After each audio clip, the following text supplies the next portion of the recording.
Hello everyone! Welcome back to Jacoby's Library, where we've been reading through the books that we've collected so far in the Adventures of Jacoby, my personal Skyrim Let's Play. Be sure to check that out.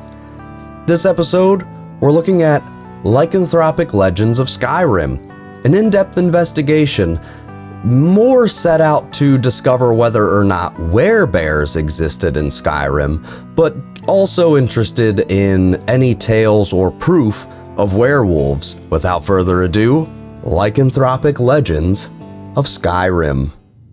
Lycanthropic Legends of Skyrim. I had heard the same rumors as everyone else, that the province of Skyrim was awash with various forms of lycanthropy. I had studied werewolves for some time and was keen to see if these rumors of werebears were actually substantiated. I elected to pursue these studies in the warmer summer months in deference to my fragile constitution.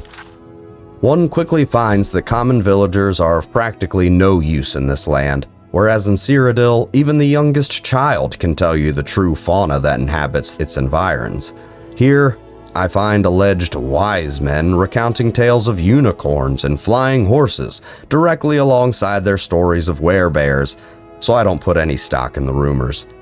They certainly have their traditions for warding off werebears, certain plants and ceremonies, but nobody can attest to even having seen one firsthand, much less possess any sort of artifact. Everyone has a cousin or a friend who saw one once, but when pressed, these stories fall apart. I don't wish to completely discount these stories, but I also must conclude that they may have spun out of some wild retelling of a particularly vicious but mundane bear. Legends can take a life of their own, particularly when there are grains of truth. As here we have the very real threat of werewolves.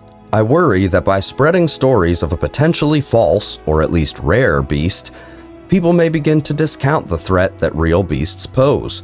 But if Skyrim's people choose to lead a backwards life, shrieking at shadows and clouds, I will not stop them. The werewolves of this land are a curious sort, at least the legends of them. Given the Nord flair for bravado, I had expected to see werewolf pelts lining walls in the cities, werewolf heads on pikes, that sort of gaudy show. Instead, few people in civilized society ever mention them, and my questions were usually met with nervous stares.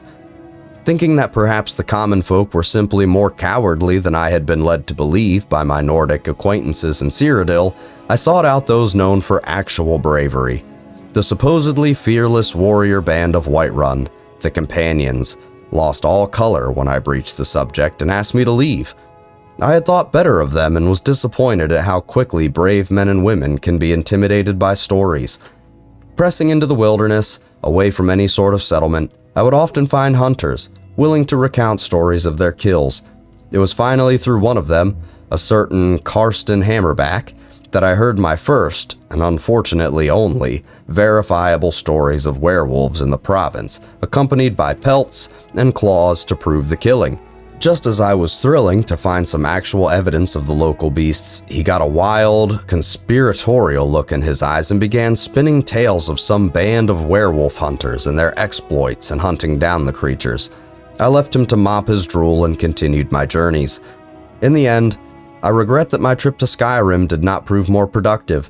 If it is indeed true that their breeds of lycanthropes are distinct from and more powerful than other local ones, they could prove to be powerful allies in our conflict against the influx of werevultures in Valenwood.